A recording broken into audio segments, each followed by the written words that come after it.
Bapak Ibu, kita akan langsung ke sesi kedua karena saya melihat Profesor sudah join dari tadi. Selamat siang Ibu Musda. Selamat Boleh siang. boleh di spot Ari. Maaf ya Bu, kita telat beberapa menit. Semoga Ibunya maklum ya Bu ya, banyak pertanyaan tadi. Baik, wah. Cantik sekali. Kita akan langsung saja, Ibu Asnat akan membantu kita sebagai moderator dalam sesi ini. Bapak Ibu, pertanyaan-pertanyaan tadi kelihatannya sangat cocok ditanyakan kepada Profesor Musda saat ini ya di sesi yang kedua. Saya serahkan langsung kepada Ibu Asnat. Mari Ibu silahkan. Ya, selamat siang Ibu Musda Mulia. Selamat siang. Bertemu Sehat kembali. selalu ya. Ya, sehat Bu. Ya, selamat siang juga Bapak Ibu Saudara yang lain. Kita lanjut di sesi berikutnya. Semoga tetap semangat ya. Nah, ini kita akan mengikuti narasumber dari perspektif Muslim ya. Bentar.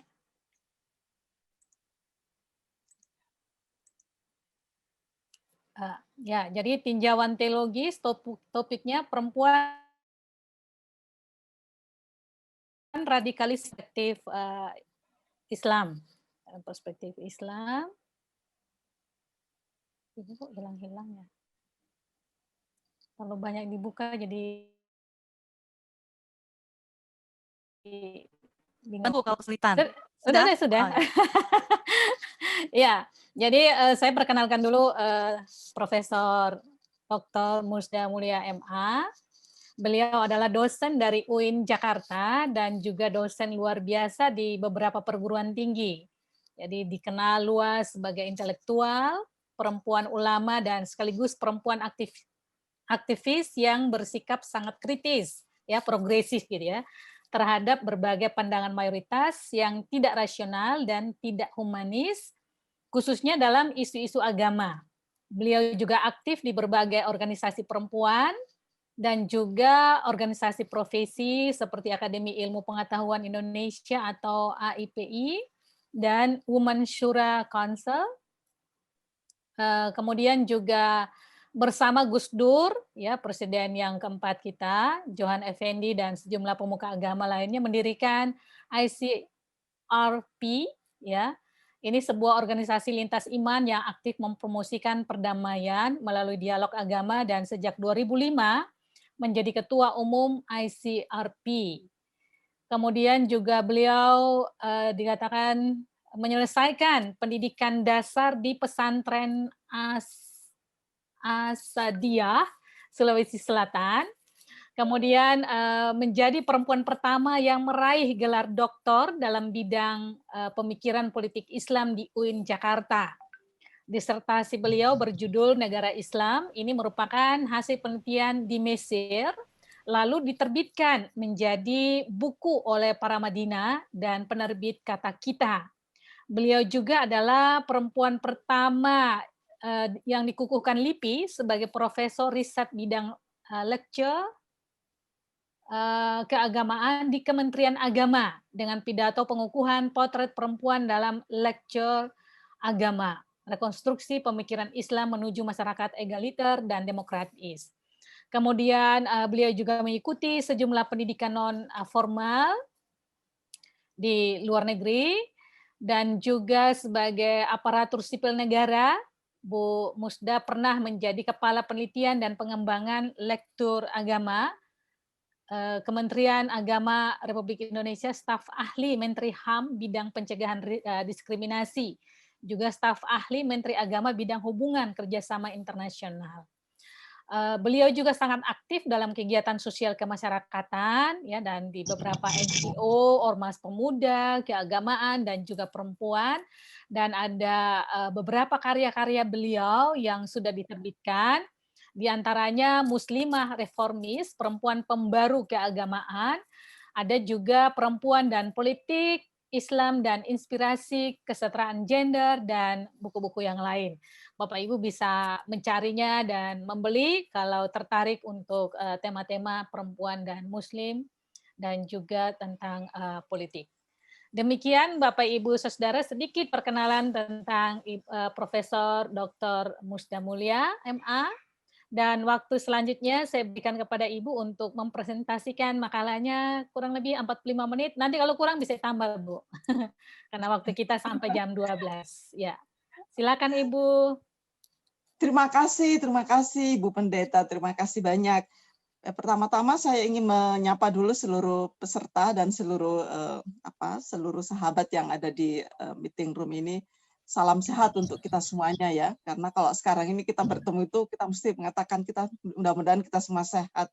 Karena suasananya memang betul-betul seperti mencekam ya, setiap hari buka handphone itu kalau di saya itu pasti judulnya itu innalillahi wa inna ilaihi rajiun gitu ya. Itu udah begitu dengar kata itu udah langsung padahal sebetulnya ayat itu sebenarnya bukan untuk menjelaskan kematian. Setiap kali kita mengalami sesuatu yang tidak menyenangkan ya, bukan hanya kematian, mestinya kita mengucapkan innalillahi wa inna ilaihi rajiun ya. Sebagai satu pertanda bahwa kita ini adalah makhluk yang fana, yang kecil, kerdil, tak berarti gitu. Jadi sebagai pengakuan bahwa kita itu bukan siapa-siapa gitu ya. Sebetulnya ayat itu bagus banget. Cuma karena ya secara tradisi itu sudah digunakan hanya untuk kematian, jadi begitu mendengarkan kalimat innalillahi wa inna ilaihi rajiun, itu pasti asosiasinya itu dengan kematian.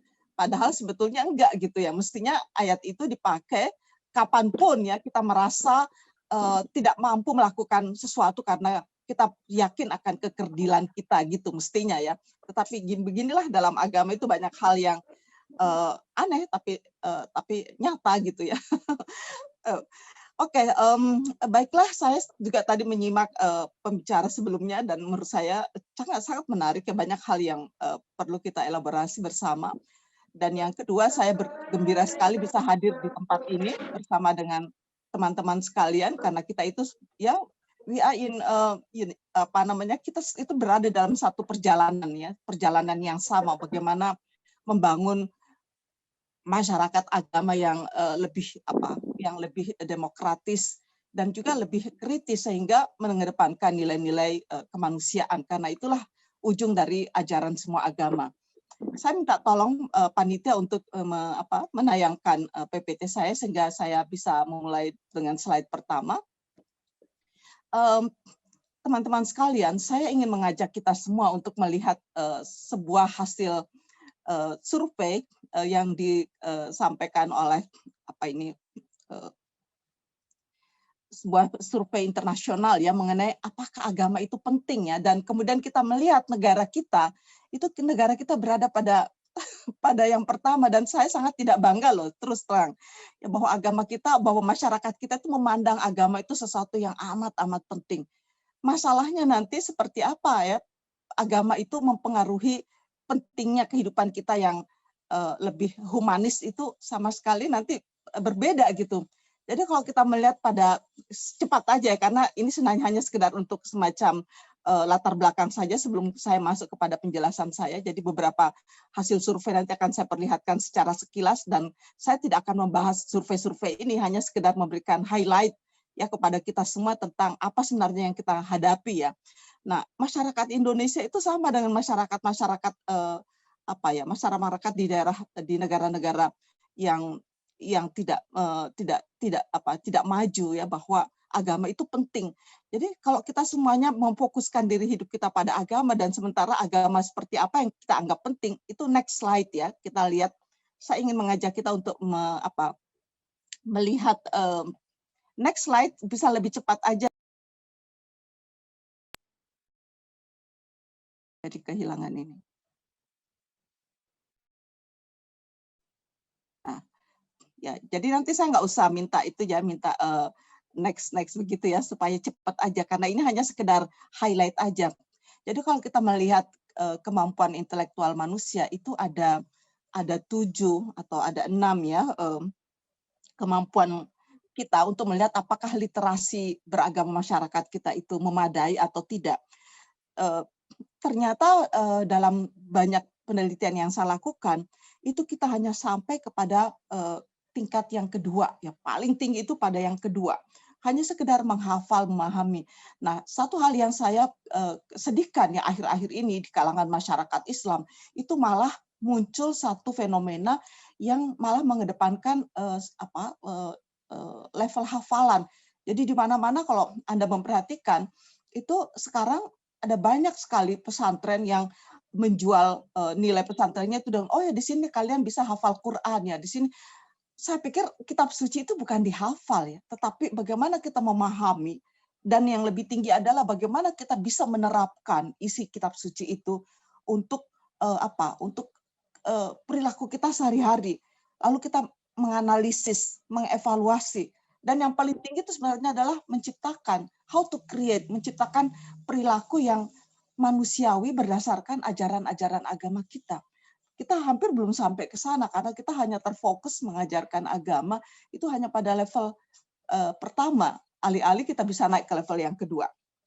Nah, berikutnya saya akan menunjukkan kepada kita semua, ini menarik loh, survei yang dilakukan oleh LIPI tahun 2018 tentang seperti apa sih potret religiusitas masyarakat kita ya.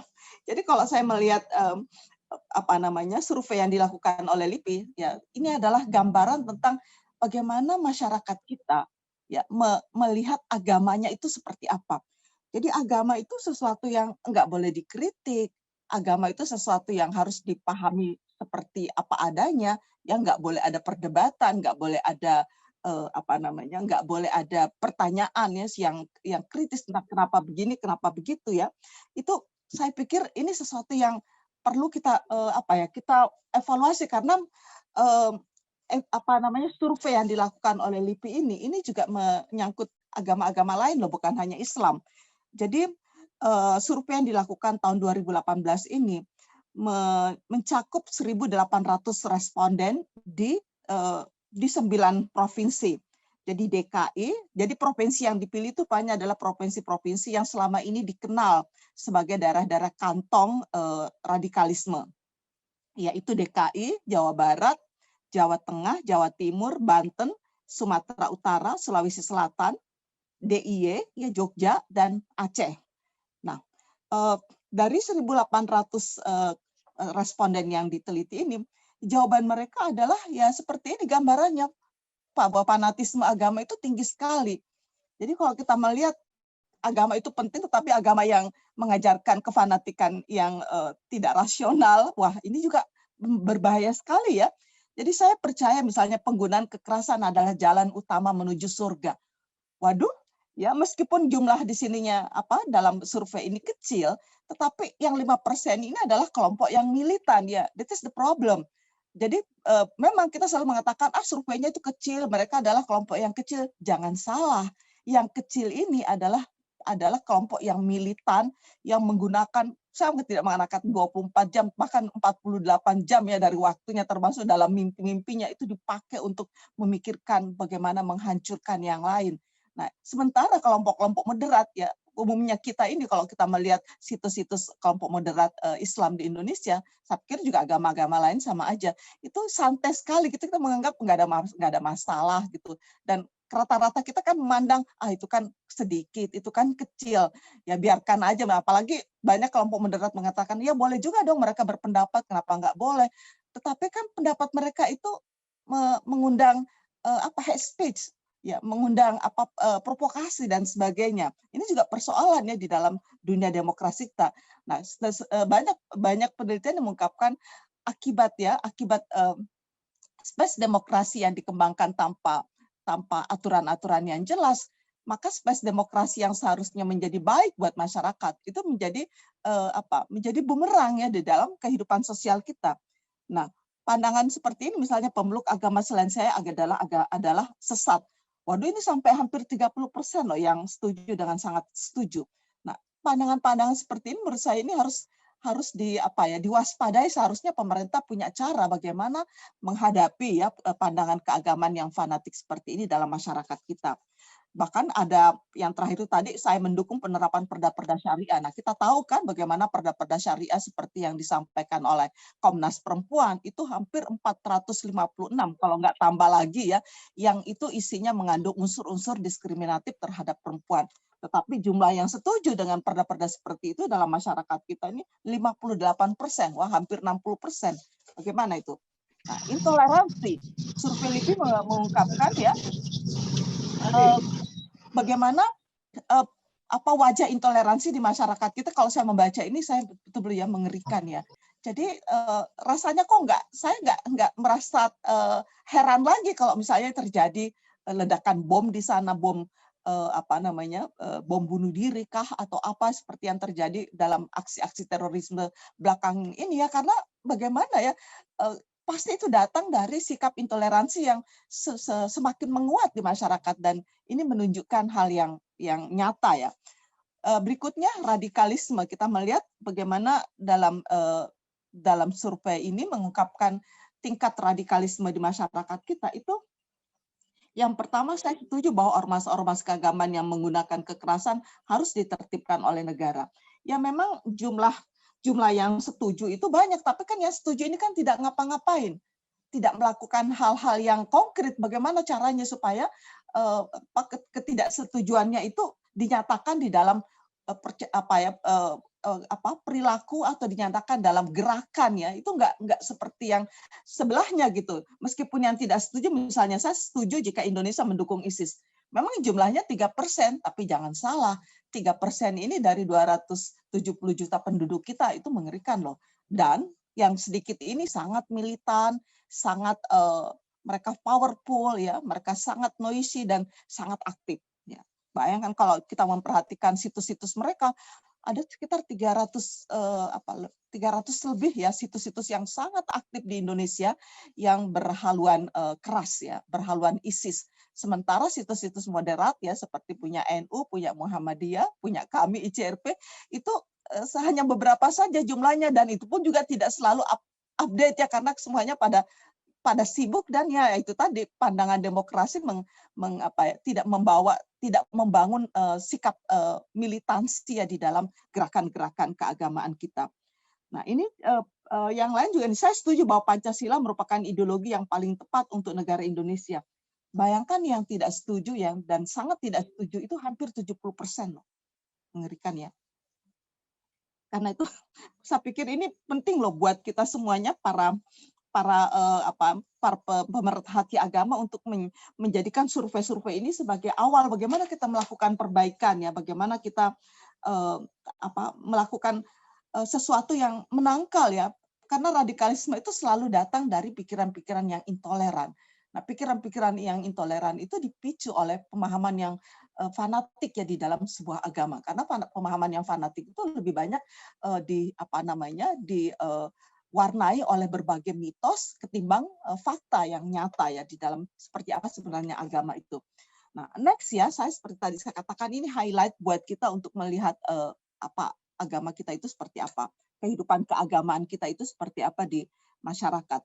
Nah, sebelum saya masuk kepada apa sih sebetulnya masalah perempuan dan radikalisme, saya hanya ingin sedikit memberikan gambaran tentang seperti apa sih model ideologi Islamis radikal ya, supaya kita mengerti kenapa itu berbahaya. Bisa slide sebelumnya ya. Jadi pertama itu bersifat bukan ini ya yang ideologi Islamis radikal. Setelah ini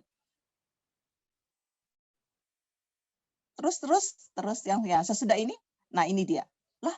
Nah sebelumnya ini yang tadi yang apa itu ideologi Islamis judulnya. Nah ini dia. Kok cepat banget sih sebelum ini. Nah sambil operatornya ini kita ini aja. Jadi sifat ideologi Islamis radikal bukan ini sayang. Itu yang pertama itu adalah bersifat radikal. Kenapa? Apa yang dimaksud dengan radikal? Bisa nggak ketemu ya? Yang ideologi Dian. Nah. Oh, ini ya itu tuh yang ideologi tadi. Kenapa bisa begitu? Lompat-lompat. Nah, ini. Itu ya.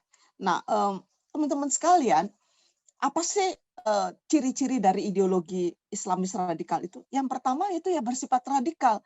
Ya memang banyak orang mengatakan ya radikal itu kan bagus ya, memang bagus ya, tetapi kalau pemahaman keagamaan yang dianggap puritan itu adalah membatasi gerak-gerik perempuan, ya tentu nggak bagus dong ya. Ya itu bersifat literalis, bersifat konservatif. Jadi kelompok radikalisme Islam itu menganggap kehidupan Islam dan sistem kenegaraan di dunia Muslim itu sebagai sebuah penyimpangan. Wah, kalau sudah begini paham mereka itu kan sesuatu yang bukan hanya mencurigakan, tapi sudah seharusnya ada warning yang sangat kuat ya pada kita. Dan itu dianggap sebagai, mungkin ibu bapak sering mendengar istilah togut ya. Togut itu the enemy of Islam ya. Dan harus diubah dengan cara-cara yang mendasar. Yang kedua, ini masalahnya bukan karena kita tidak setuju ada pendapat yang lain atau kita tidak setuju dengan pendapat yang berbeda, tetapi pro kekerasannya itu yang mengkhawatirkan kita.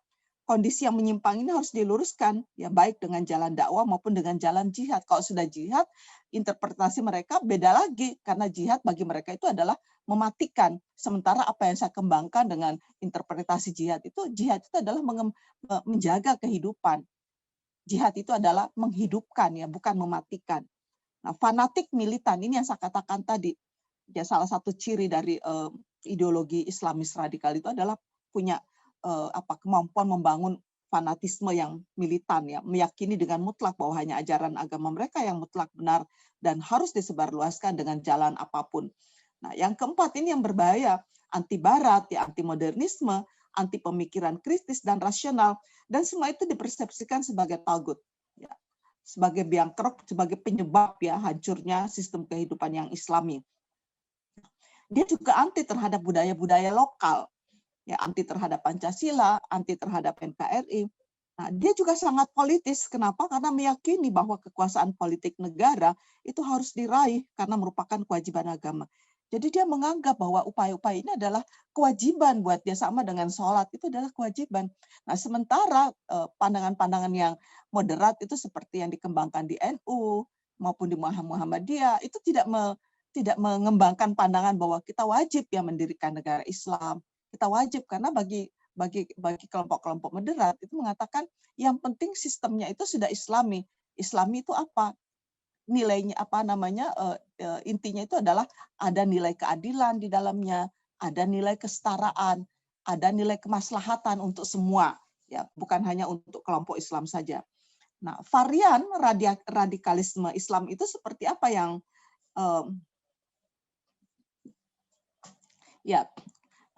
sebelum sampai kepada ini saya ingin mengatakan tadi saya yang keliru ya. Agama sumber bencana itu tadi saya ingin mengatakan, bisa ke depan lagi sebelum saya memulai bicara ya Naidi ya. Jadi sebuah penelitian yang dilakukan oleh Charles Kimball, saya kira teman-teman sudah pernah baca bukunya ya, When Religion Becomes Evil. Itu tahun 2013, menarik loh penelitian, saya membacanya berkali-kali. Nah, seperti tadi yang dikemukakan dalam survei-survei LIVI itu benar-benar menunjukkan bahwa agama itu sudah menjadi sumber bencana, sudah menjadi evil dalam masyarakat kita. Kenapa? Karena yang pertama, itu sudah syaratnya itu sudah kelihatan jika pemeluk agama mengklaim kebenaran agamanya itu sebagai satu-satunya kebenaran yang mutlak. Nah, pandangan-pandangan yang seperti ini nggak boleh dibiarkan hidup dalam masyarakat kita. Sementara pendidikan keagamaan yang masih berlangsung sampai sekarang, meskipun sudah berupaya dilakukan upaya-upaya moderasi dan sebagainya, tetapi kalau kita turun ke PAUD ya, lihat di tingkat PAUD umumnya apa yang diajarkan di tingkat PAUD sampai nanti di tingkat perguruan tinggi itu nggak banyak yang berubah, bahwa masih klaim-klaim kebenaran mutlak itu masih menjadi sebuah ikon ya di dalam pendidikan agama. Nah, yang kedua, jika penganut agama itu mengkultuskan pemimpin agama dan bertaklid buta kepadanya. Yang ketiga, jika pemeluk agama mulai gandrung memimpikan romantisme terhadap zaman ideal dalam sejarah agama. Nah, disinilah kalau di dalam kelompok Islam itu dia selalu meromantiskan kehebatan khilafah. Padahal khilafah itu ya ada yang hebat, tapi juga ada lebih banyak sisi-sisi yang menakutkan, bahkan mengerikan ya. Tidak. Jadi kita mesti melihat sejarah secara jujur ya. Yang keempat, jika pemeluk agama itu membenarkan penggunaan semua cara, termasuk pemaksaan dan kekerasan untuk menggapai tujuan. Seperti tadi yang disampaikan dalam survei tadi, maka mereka mengatakan, ya kami setuju meskipun harus menggunakan kekerasan untuk membangun kebenaran agama. Nah, pandangan-pandangan seperti ini persis apa yang disampaikan oleh Charles Kimball dalam bukunya ya. Yang terakhir, jika pemeluk agama itu sudah mulai menerapkan perang suci dan memanipulasi agama untuk kepentingan-kepentingan politik. Nah, ini masalahnya juga ini ketika di Indonesia ini kita beralih menjadi negara dengan demokratis, di mana kita harus melakukan pemilu secara rutin. Nah, semua pemilu dan pemilu kada kita di banyak tempat itu hampir semuanya diwarnai dengan politik agama ya, politisasi agama. Karena itu saya pikir ya ini satu ya bukannya kita tidak setuju dengan demokrasi, tetapi mestinya kita juga memikirkan demokrasi seperti apa yang harus kita bangun di Indonesia sehingga tidak memberikan peluang ya terhadap munculnya politik identitas dan politisasi agama. Selanjutnya kepada yang tadi, bagaimana sih sebetulnya varian radikalisme Islam di Indonesia? Nah, dalam penelitian saya juga melakukan penelitian yang panjang tentang berbagai varian yang ada. Saya menemukan ada yang namanya kelompok-kelompok inti yang memang itu menjadi aktor intelektualnya, dan ini yang menurut saya belum pernah ditangkap nih sampai sekarang. Yang ditangkap itu cuma kerocok-kerocoknya saja. Nah, kelompok militan mereka yang punya betul-betul komitmen ideologi pada radikalisme. Kelompok pendukung ya. Kelompok pendukung ini umumnya masyarakat awam yang dengan sukarela menyediakan dana. Waduh, dana mereka itu sangat luar biasa loh. Kok bisa ya mereka menghipnotis masyarakat kita untuk filantropi dan mengumpulkan dana sebanyak itu untuk mendukung aksi dan gerakan mereka. Nah, kelompok simpatisan ini kelihatannya sih nggak muncul di permukaan, tetapi kelompok-kelompok ini menurut saya itu sangat berbahaya. Mengapa? Karena kelompok simpatisan ini meskipun dia kadang-kadang itu adalah pimpinan sebuah ormas keagamaan, dia adalah bahkan ASN, bahkan pejabat ya di dalam pemerintahan kita. Kadang-kadang saya pikir kok bisa ya pejabat bahkan jenderal. Ya, karena apa? Karena saya melihat kerja-kerja radikalisme ini itu mereka membagi dirinya itu dalam bentuk sel-sel ya. Jadi semacam desk gitu. Ada yang khusus menyasar kepada militer. Jadi jangan heran para jenderal kita itu luar biasa juga loh mengerikan jumlah kelompok yang terpapar di dalamnya.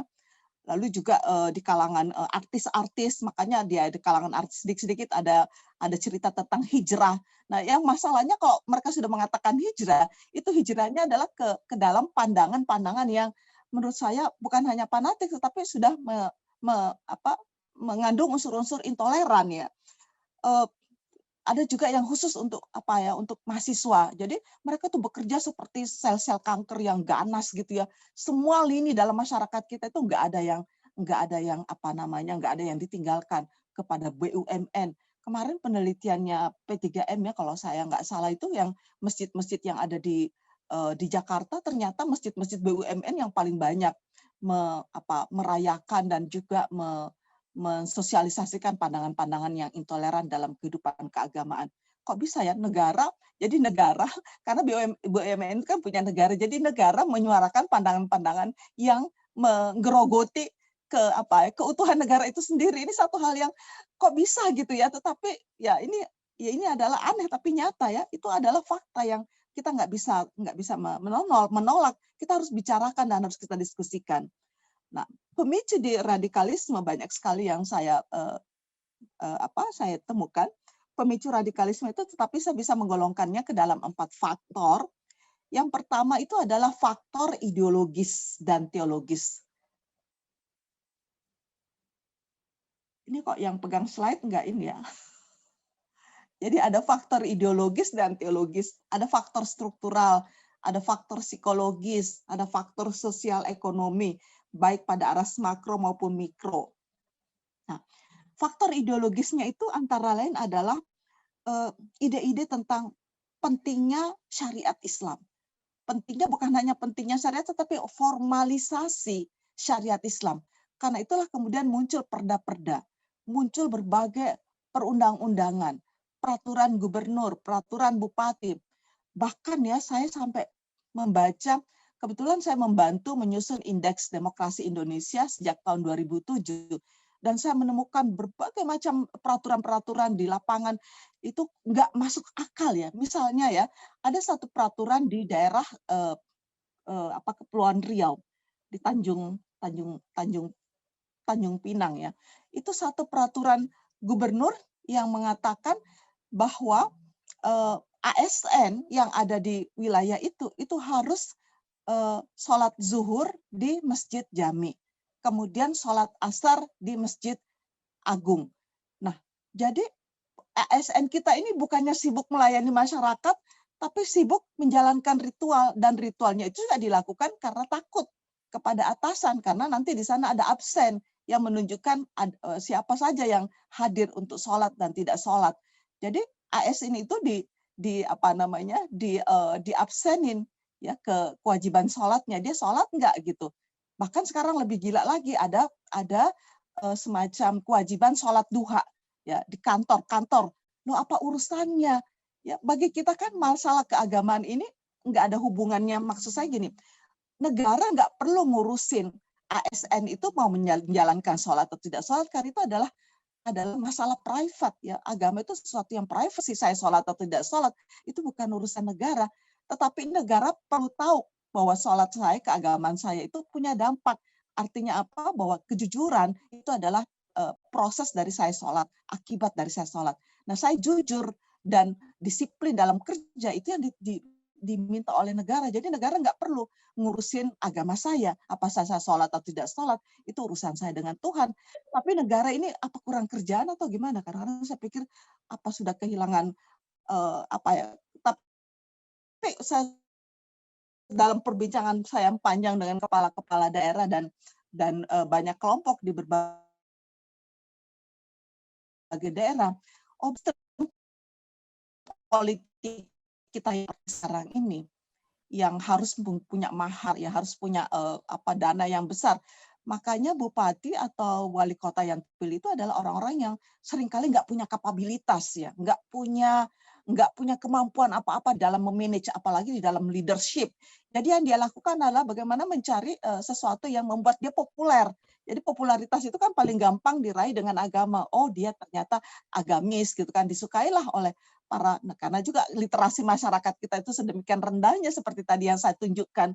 Bagaimana sih yang dimaksud dengan religiusitas di masyarakat kita? Lalu pemahaman keagamaan masyarakat kita seperti apa? Literasinya itu sangat-sangat rendah. Dan yang paling menyedihkan juga adalah karena tingkat pendidikan, ya terutama juga tingkat pendidikan agama di dalam masyarakat kita itu tidak berbanding lurus dengan tingkat literasinya. Karena itu saya kadang-kadang juga tidak habis pikir, kolega saya ini yang para profesor di bidang agama sekalipun itu tidak memiliki pandangan literasi agama yang menurut saya yang signifikan, ya, di mana kalau orang memiliki pandangan yang literate, ya, pandangan literasi agama yang memadai, tentu dia memiliki sikap yang lebih toleran, ya, lebih sikap yang pluralis, lebih sikap yang lebih menghargai perbedaan. Tapi itu nggak terjadi loh. Nah, ideologi yang lain itu adalah kewajiban, ya, menegakkan negara Islam. Jadi ini hanya sebuah interpretasi. Ya memang ada interpretasi seperti itu dalam ajaran Islam, bahwa karena negara itu adalah sebuah media untuk menerapkan agar supaya masyarakat bisa menerapkan ajaran Islam, karena itu keberadaan negara itu menjadi sebuah kewajiban. Nah, ini ada interpretasi, tetapi buat saya interpretasi ini bukan yang mayoritas, ya, di dalam masyarakat Islam. Buktinya selama ini dalam masyarakat Islam kita bisa mengalahkan, ya.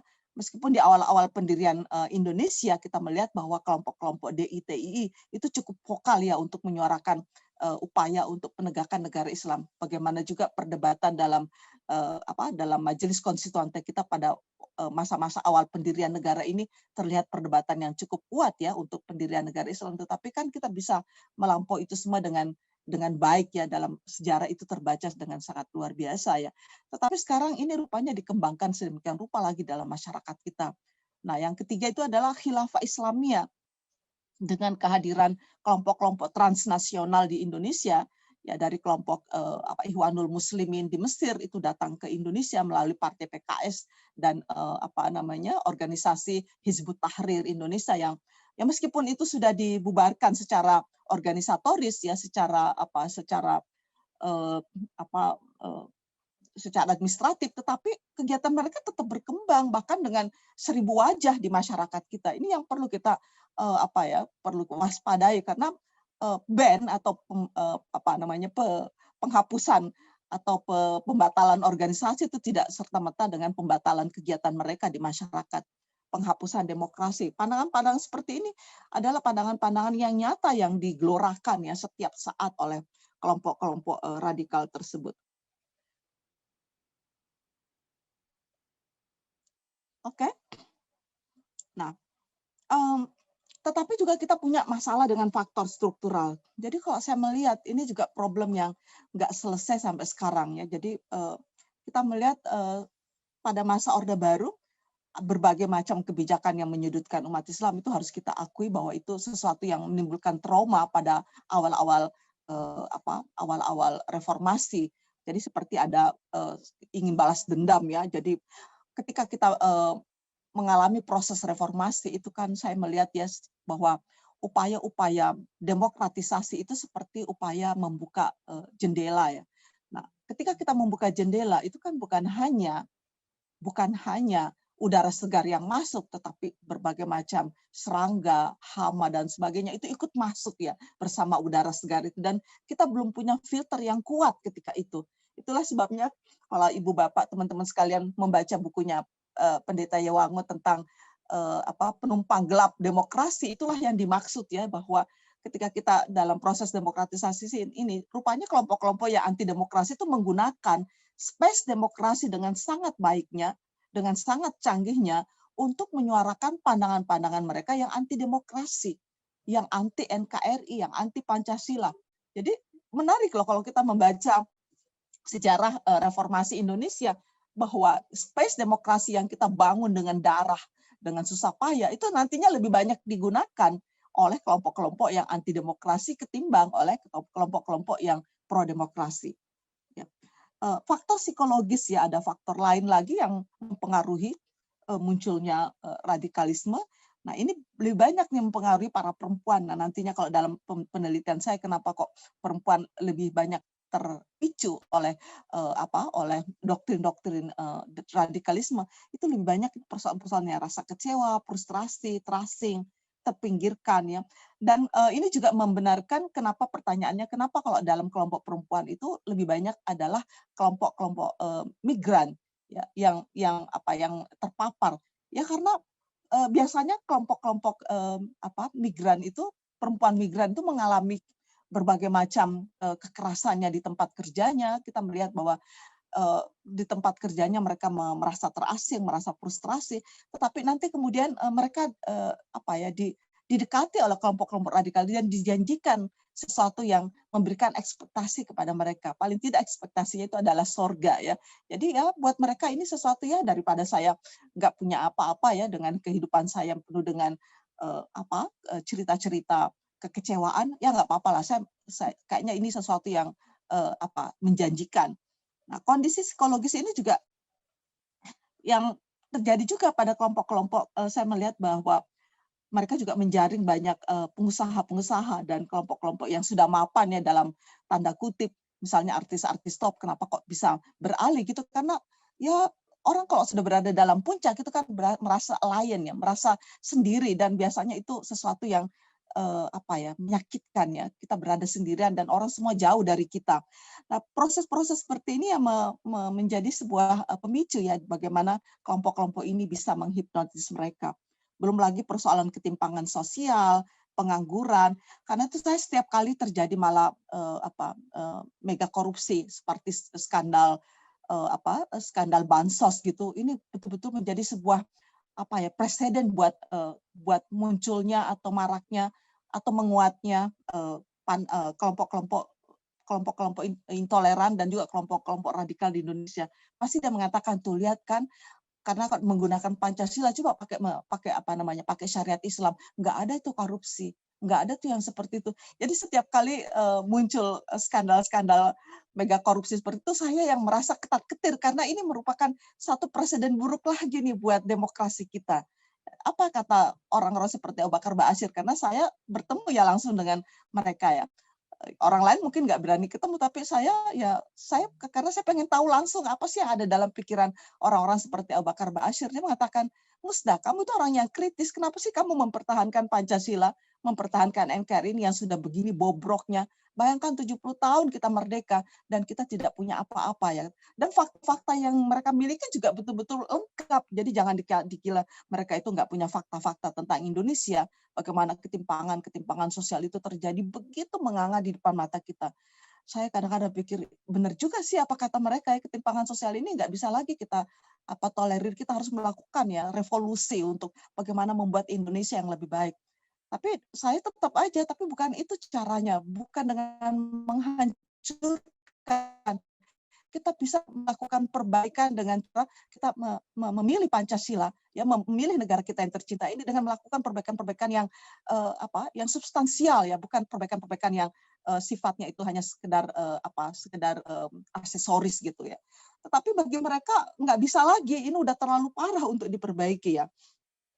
Ya, faktor sosial ekonomi yang terjadi seperti tadi saya katakan, ketimpangan-ketimpangan sosial di masyarakat kita itu betul-betul ya menganga di depan mata, dan ini sesuatu yang harus kita akui memang begitu adanya ya, karena sampai sekarang kalau saya membuka faktor-faktor ketimpangan ini, Masya Allah ya, 70 tahun kita merdeka, bagaimana ya, contohnya aja nih, salah satu contoh aja di masa pandemi yang demikian susahnya ini aja, kok masih banyak orang yang mencari cara untuk mencari cara untuk menyelamatkan diri sendiri, menimbun barang di sana sini. Kita mau beli vitamin C aja, sekarang Kimia Farma itu kosong, nggak punya vitamin C untuk yang dosis tinggi untuk obat COVID. Jadi bagaimana nih? Jadi cara negara mengelola, memang terjadi menurut saya kesalahan dalam pengelolaan negara yang menimbulkan ketimpangan-ketimpangan dalam banyak hal, ketimpangan sosial, ketimpangan ekonomi yang semuanya itu juga berkelindan dengan persoalan bagaimana kita memanage politik kita sehari-hari belakangan ini. Terlalu panjang kalau itu saya jelaskannya. Nah, agenda radikalisme di Indonesia itu adalah yang pertama agenda Islamisme, yaitu adalah Islam politik.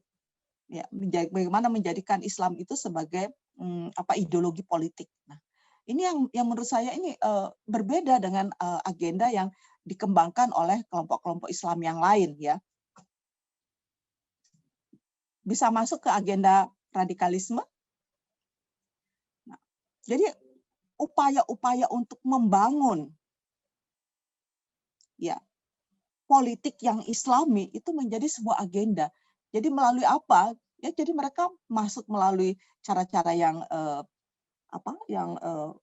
yang legal, melalui parlemen, yang munculnya undang-undang. Itulah sebabnya kalau Ibu Bapak, teman-teman bisa lihat kenapa rancangan undang-undang penghapusan kekerasan seksual itu sudah 6 tahun nggak jadi-jadi, sampai sekarang juga masih mentah-mentah lagi. Karena kelompok-kelompok yang ada di dalam itu sungguh-sungguh nggak punya niat ya, bahkan punya sikap against ya terhadap rancangan undang-undang penghapusan kekerasan seksual. Itu dianggap sebagai agenda liberal, dia nggak mau baca lagi. Jadi segala macam hoax, segala macam fitnah yang dia disampaikan terkait dengan rancangan undang-undang ini. Dan masyarakat kita kok lebih percaya kepada fitnah, lebih percaya kepada hoax ketimbang membaca dengan seksama apa sih ya isi dari rancangan undang-undang itu. Padahal kalau saya melihat itulah satu-satunya ya yang kita harapkan mampu menyelamatkan masyarakat kita dari predator seksual, dari kejahatan-kejahatan seksual yang jumlahnya di masyarakat ini Masya Allah gitu ya kalau dalam istilah saya. Nah, yang kedua, agenda salafisme dan wahabisme itu aktif mengupayakan pemurnian ajaran Islam dari semua hal yang dianggap menyimpang, seperti tahayul, bid'ah, apa-apa bid'ah. Kalau pakai gini, oh itu bid'ah. Ya, sedikit-sedikit khurafat. Tetapi masalahnya, mereka memahami ajaran Islam itu dengan sangat-sangat tekstualis. Ya, tidak menggunakan rasionalitas dan tidak apalagi analisis filsafat, hermeneutika, dan sebagainya. Kalau teman-teman sekalian mau membaca tentang agenda ini terhadap dan kaitannya dengan perempuan, itu penelitian dari teman-teman Rumah Kitab itu menjelaskan luar biasa bagaimana pengajian-pengajian di banyak tempat, dan ini menyasar kelompok-kelompok, bukan hanya kelompok bawah loh, kelompok-kelompok menengah ke atas. Jadi pengajiannya ini diadakan di hotel-hotel berbintang, dan yang hadir juga bukan orang yang tidak terpelajar loh ya. Nah, pandangan-pandangan tentang perempuan yang disajikan dalam pengajian-pengajian itu adalah pandangan yang menggerus kemanusiaan perempuan. Udah deh, pokoknya perempuan itu bukan apa-apa gitu. Ya. Pertanyaannya lalu, mengapa perempuan? Karena perempuan itu dalam masyarakat kita sudah distigma sebagai sumber kejahatan, sebagai sumber fitnah, itu selalu. Jadi dalam penelitian mahasiswa saya juga, pokoknya kalau dalam pengajian itu, Bunda, perempuan itu adalah fitnah. Jadi fitnah itu artinya adalah subjek yang menimbulkan banyak masalah dalam masyarakat kita. Karena itu perempuan ini harus diberesin. Karena perempuan itu ya harus diberesin bagaimana caranya, ya dia harus ya itu nanti ada tradisi harus ditutup lah, bukan hanya kepalanya tapi seluruh tubuhnya itu harus benar-benar ditutupin. Muncullah cadar-cadar dan pakaian-pakaian yang seperti kita lihat hari-hari ini, dan itu bukan hanya ada di kalangan masyarakat awam juga. Kalau misalnya teman-teman mau lihat ya bagaimana itu perempuan-perempuan yang ada di Cilandak sana. Cilandak itu apa? Itu adalah kompleks tentara ya. Jadi masyarakat di sana itu udah sepertinya, loh kok bisa ya di kelompok masyarakat tentara yang notabene adalah benteng ya, yang akan membela akidah, membela ideologi Indonesia, kok terjadi itu hitam-hitam. Kalau acara-acara tertentu ya, pengajian tertentu, perempuan-perempuannya itu pakai abaya-abaya hitam seperti itu. Ya bukannya saya itu alergi dengan pakaian, tetapi buat saya itu oke, sebagai seorang yang demokrat ya, saya mengatakan kalian boleh menggunakan pakaian apa saja, tetapi masalahnya di balik pakaian itu ada ideologi kekerasan, ada ideologi anti terhadap NKRI. Nah, perempuan adalah penjaga budaya, dia adalah adat, penjaga adat dan tradisi. Mereka adalah penjaga utama anak-anak, generasi pelanjut, perempuan yang mentransmisikan nilai-nilai moral dan identitas agama. Sehingga mereka itu harus terus diawasi dan dikontrol secara ketat. Alasan yang lain, perempuan itu dianggap sebagai simbol pemurnian ajaran agama. Kelompok agama harus selalu menarget perempuan, utamanya dalam konteks status, tentang hak asasi, peran, dan sebagainya. Karena itu pemurnian Islam disalahpahami dalam masyarakat ini adalah sebagai upaya-upaya untuk mensubordinasikan perempuan dan upaya untuk mengekang ya hak-hak asasi mereka sebagai manusia merdeka. Apa saja yang isu-isu yang kritis yang terkait dengan perempuan dalam konteks radikalisme?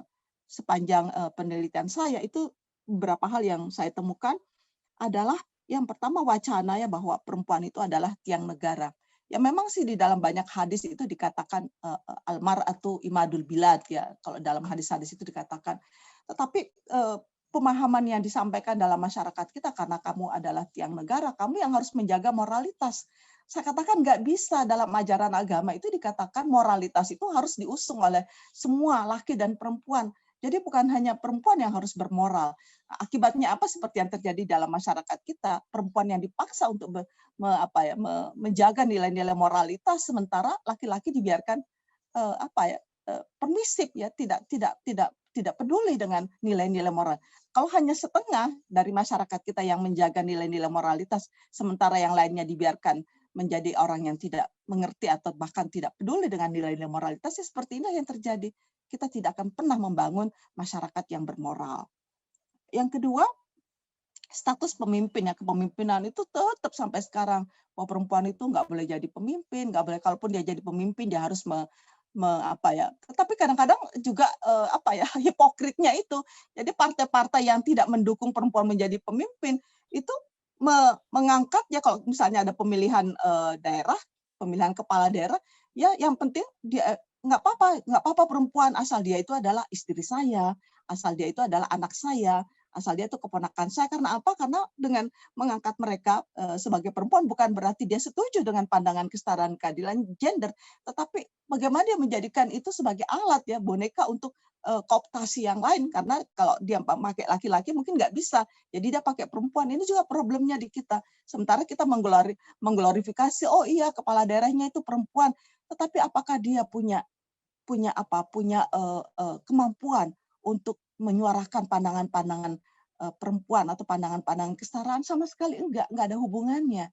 Karena itu ya sedih juga ya kalau kita melihat beberapa survei tentang anggota parlemen kita, 80% anggota parlemen yang perempuan itu adalah bukan perempuan yang kritis, yang mampu mengaktualisasikan pandangan-pandangan yang pandangan isu-isu kritis dalam masyarakat kita. Jadi kita sedih juga punya banyak jumlah secara kuantitas, kita punya jumlah yang meskipun tidak mencapai 30% ya, tetapi jumlah yang ada itu tidak sesuai dengan ekspektasi kita, bahwa dengan jumlah perempuan yang cukup ya, bukan berarti cukup 30%, tetapi naiklah kira-kira 19% ya sekarang, tetapi mereka tidak mampu menyuarakan pandangan-pandangan kesetaraan dan keadilan gender dalam masyarakat kita.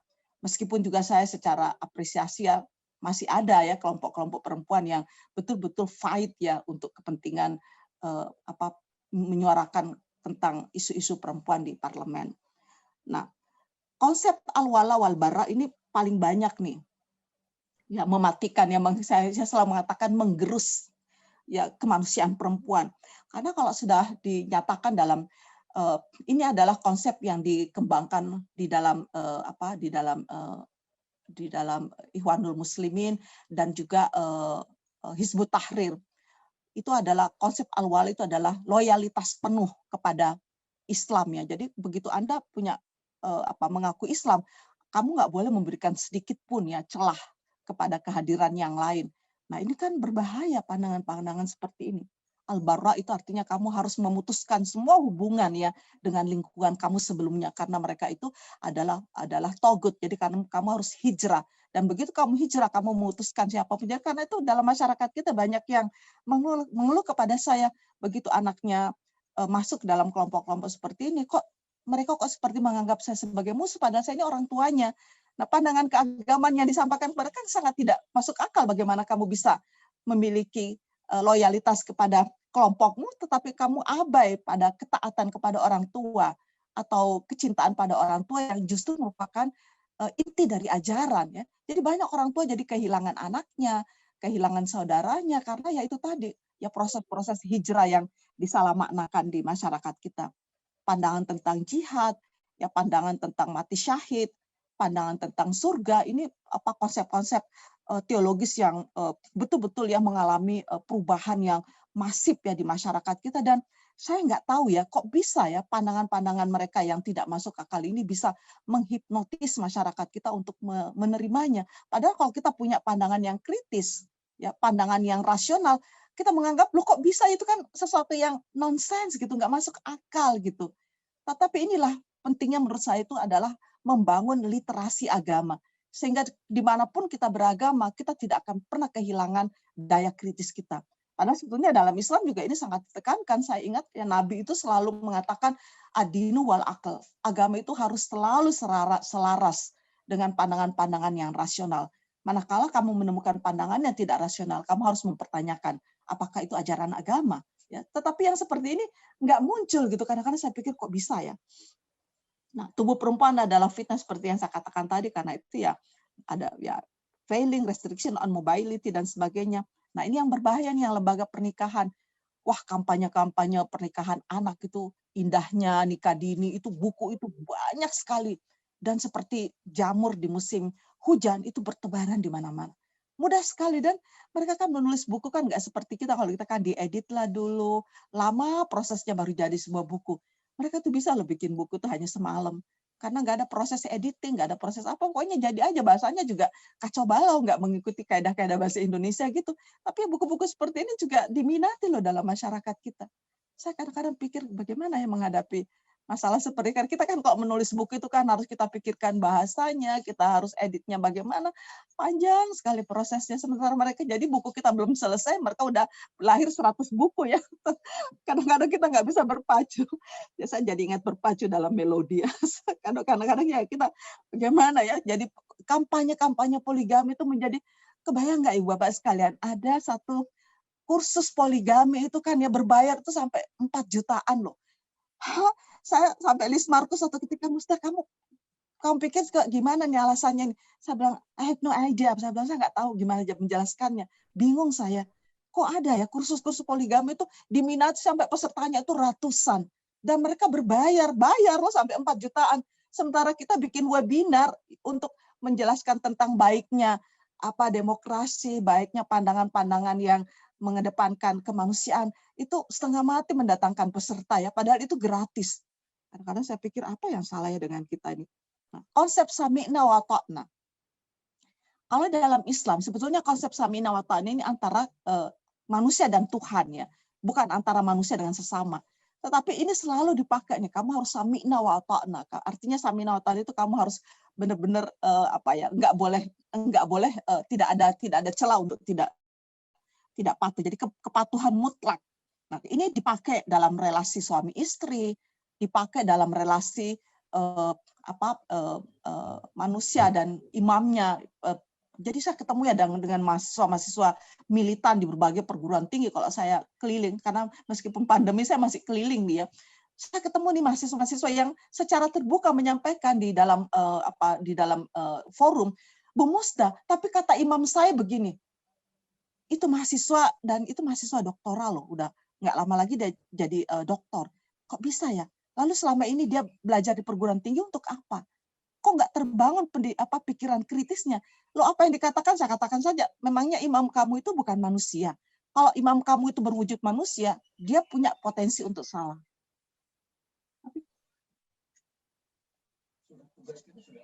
Alhamdulillah, mudah-mudahan.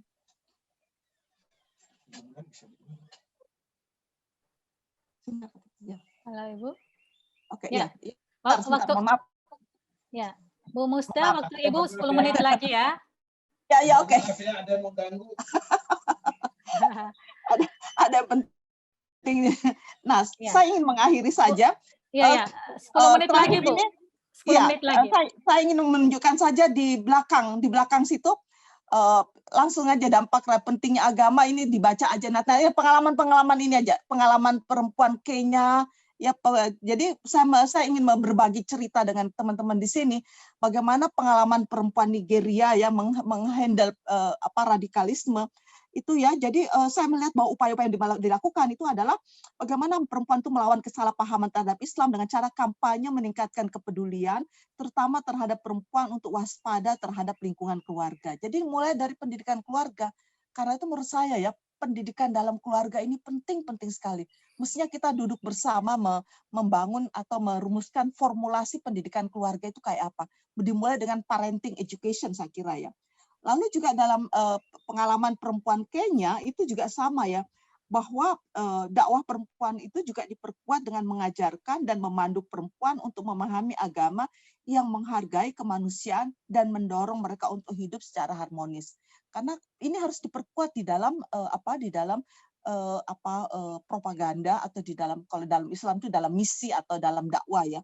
Ini harus jadi dakwah kita tuh nggak usah lagi tentang hal-hal yang terlalu bicara tentang hal-hal yang jauh di sana. Karena saya pikir kenapa ya dakwah kita tuh lebih banyak bicara tentang sorga, tentang neraka, tentang hal-hal yang masih jauh setelah kita mati. Bukan hal-hal yang di depan mata tentang bagaimana air bersih, tentang bagaimana COVID, bagaimana kita bisa hidup besok ya. Nah, pengalaman perempuan Pakistan juga menarik nih ya, dia para ibu diedukasi untuk menjadi agen perubahan. Jadi ibunya ini sehingga anak-anak mereka itu tidak terlibat radikalisme. Karena itu kami saling mendukung dalam kegiatan dan ketika terjadi insiden kami juga harus bersatu. Jadi pemberdayaan para ibu juga ini mengubah cara pandang masyarakat yang sebagian besar tidak mengakui peran perempuan. Bagus juga nih. Jadi para ibu yang mereka sasar ya di dalam di dalam upaya-upaya anti radikalisme itu. Terakhir ini adalah pengalaman perempuan Maroko. Saya pikir ini juga penting nih buat kita.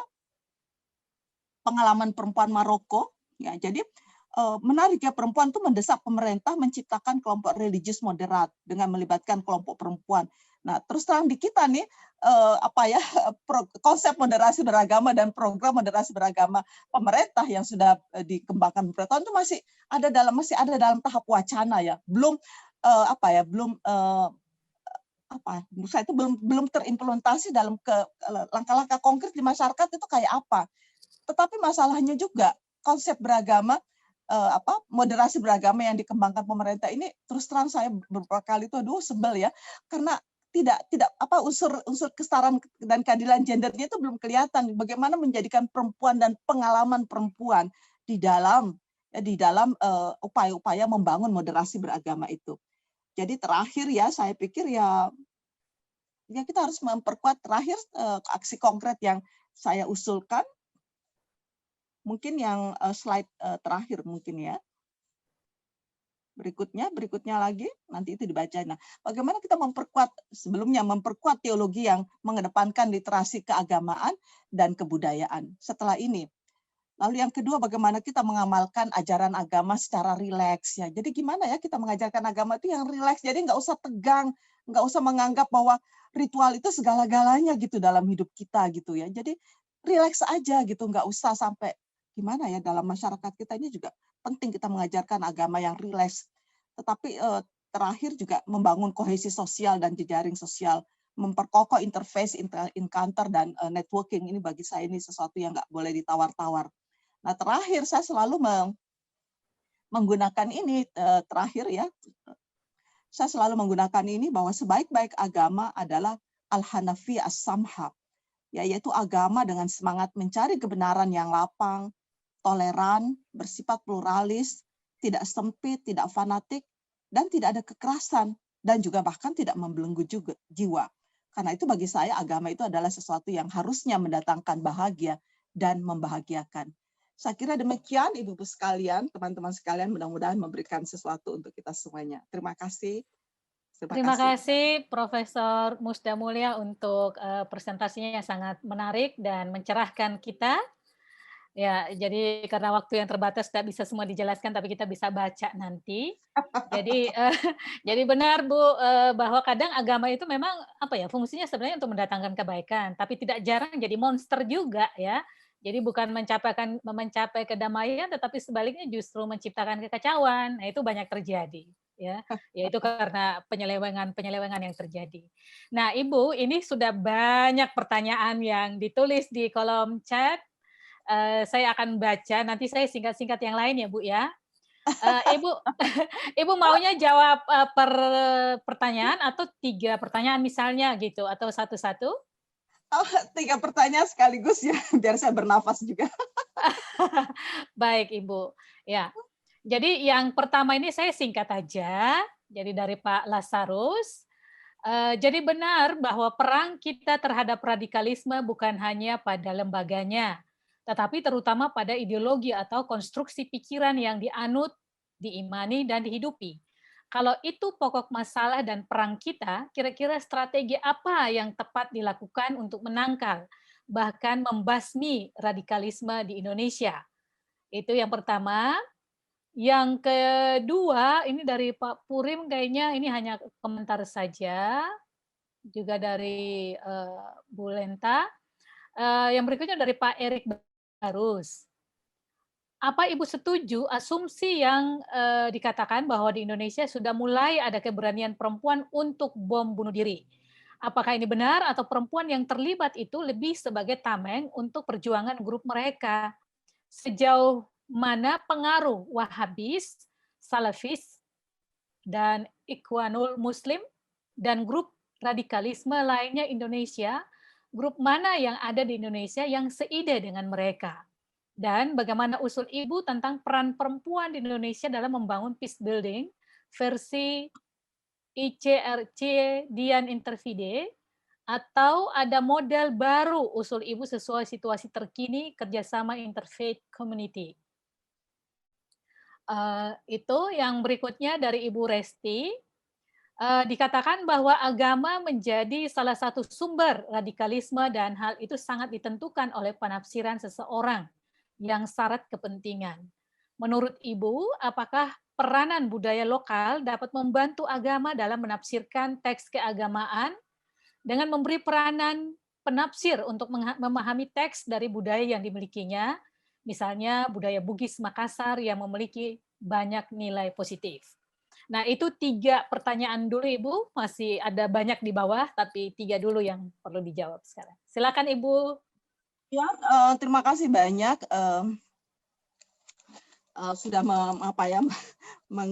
menyimpulkan beberapa pertanyaan, saya pikir banyak sekali ya. Jadi yang pertama, kenapa perempuan ya tertarik? Jadi banyak orang mengatakan ya perempuan itu kan cuma korban, tapi juga nggak boleh kita memandang enteng ya agensi perempuan loh di dalam di dalam aksi-aksi terorisme, karena saya membaca sejarah panjang tentang agensi perempuan dalam dalam dunia terorisme itu bukan hanya di Islam ya, itu banyak sekali. Oh, ternyata itu sudah ada sejak zaman dahulu ya. Jadi kan saya melihat kekerasan di berbagai negara, di berbagai agama itu ya perempuan, agensi perempuan. Artinya saya ingin mengatakan kita nggak boleh menyepelekan bahwa perempuan itu punya potensi untuk menjadi agen kekerasan. Ya, meskipun banyak orang mengatakan loh kan perempuan itu lembut ya, perempuan loh itu kan pandangan yang bias lagi, tidak semua perempuan itu lembut ya, itu kan pandangan yang bias lagi menurut saya. Nah, kenapa perempuan ya menjadi sebentar.